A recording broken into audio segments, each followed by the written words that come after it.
about not being able to see somebody's face? Yeah, and they're big guys, too.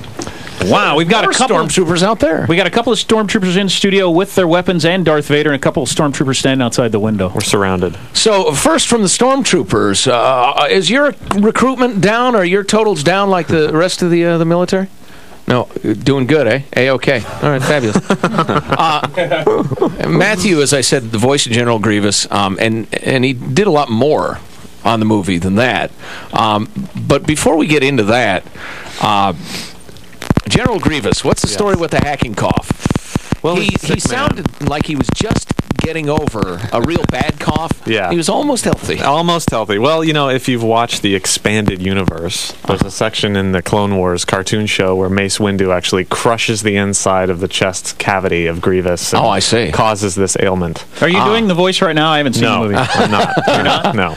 Yeah, it's heavily processed, right? Yeah, it's. I mean, I can do what, you know, as close as I can get without the process. Would you be willing? Of course. All you want right. me to say anything in particular? And it goes something like this. Yeah.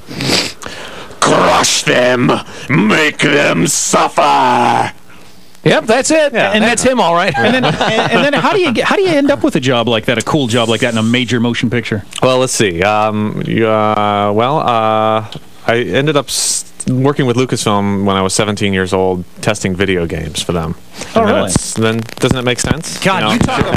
you talk about a dream career path. Every young person out there, young dude out there listening, saying that's a wet dream come true. Yeah, it was pretty crazy. I still had to pinch myself every day going into work. But it was, I tested video games for a little while, and then that techniques of how I tested, actually it's called quality assurance, was used on a program that George put together called SoundDroid, which was an editing system for film for sound. I'm just wondering out loud, if a guy watches a tremendous amount of pornography, could you call that quality assurance? That would be, yeah. Okay, anyway, back to you. QA. Yeah. QA, yes. A lot of QA. So then that went into, working on that technology. We ended up using that on the Young Indiana Jones Chronicles TV show, and then on to the Star Wars films. So I worked as the supervising sound editor on all the 3 prequels and the DVD releases of the old ones.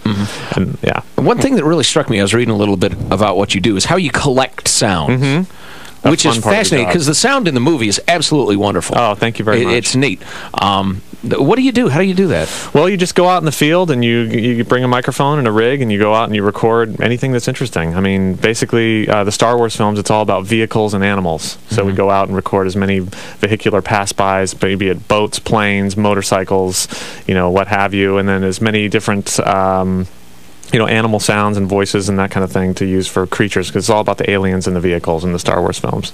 Right. So then you bring them in and listen to them, say, hey, that one sounds pretty cool. Yeah, I mean, you try to build up a big library. I work for Skywalker Sound. It's the George's sound division of Lucasfilm, and we're known for our really huge library. We got hundreds and hundreds of thousands of very unique sounds that we use on all our films. So it's we just database them all, and you can search for them. And a lot of the times you go out, you don't even really think you're going to be using something for, you want something specific for something. You'll go back and then you'll bring it to the studio. Hey, that'll work for this. It's more like just go get something unique, interesting, and put it together and use it for the film. Do I understand correctly that sometimes you guys combine sounds? A lot of the times, yeah. How does give us for example, let's say episode 2. There's these creatures called Geonosians. They're the people they're in this big arena and they're waiting for the heroes to go get killed. Yes. I was in Australia working on the shooting of the film for episode 2, and then I took some weekend trips, and I actually recorded fruit bats. They were at this one zoo. There was a bunch of fruit bats fighting over a banana and making all kinds of crazy noises. And then I went to this other place, an island, where there was these penguins that were coming back from I guess, what is that, the Antarctic on the bottom? Which one's on the bottom? Antarctic. Coming back from that, and then calling out to all their mates. So I took a combination of those two sounds. You traveled to Antarctic to get this tape? No. They were coming back from. I was on the most southern tip of Australia, so they were coming back from there. And so I just happened to be there at the time they were doing that, and so those two sounds get combined to make a Geonosian. And so I never had it in my mind like, oh, I need a fruit bat and a penguin to make a Geonosian. It kind of just comes together that way in the studio. By the way, before we get back to Joe's questions, if you're listening and you have no idea what he's talking about, neither do I. So.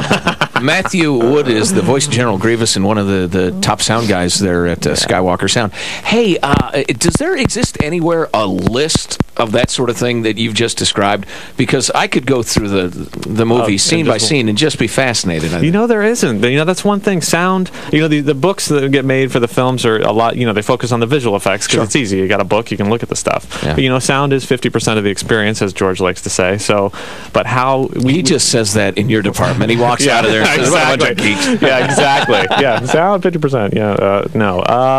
But yeah, there's not really a list. It'd be great to have something that was that. I'd love to document that kind of stuff and get. Can you put out your own DVD edition? Right. Is that all right? Can you do that? Can you watch the movie and enjoy it at all, or is it just, I like the way that turned out, that just doesn't quite work? Or can you just sit down and watch it like a regular person?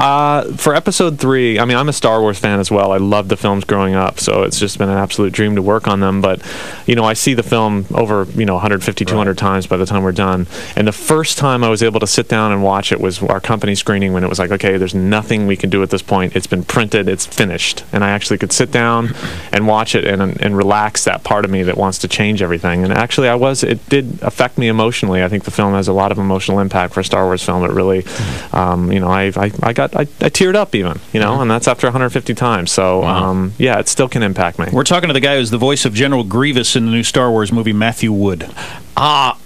We interviewed a Foley artist once on the show. The guy who makes the clunking door sound. Sure, yeah. Among, a lot of other things. I think all of us, when we're growing up, we assume that the sound in a movie is what happens on the set. Right. Yep. You shut a door, there's a door shutting. No, I'd say... How much of it do you guys have to deal with? Especially on a Star Wars film. If you look at the visuals of it, most of it's shot on a big green stage. So there's, nothing there. So Star Wars film, we're talking 90% of what you're listening to is done in post. Footsteps. 90%? Breathing. Yeah. Wow. Yeah. Buzzing insects. Footsteps, bellowing insects. Wookiees. They're called ambiences, spaceships, everything. It's like the Wookiees. A lot of the dialogue What's that has to be sound? replaced. The Wookiee sound. Those are camels and bears. Yeah. Mating? No, I don't know if they're mating. Probably. Camels and bears. Probably. Yeah.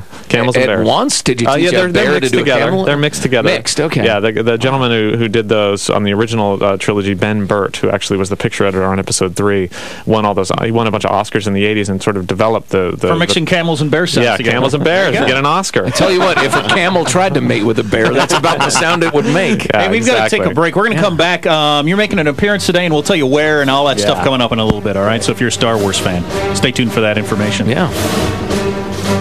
That's a great idea. Camel and bear sound mixed together. Yeah. It's just a good idea. Genius. It is 9:22. Stay here. You're listening to the Armstrong and Getty Show.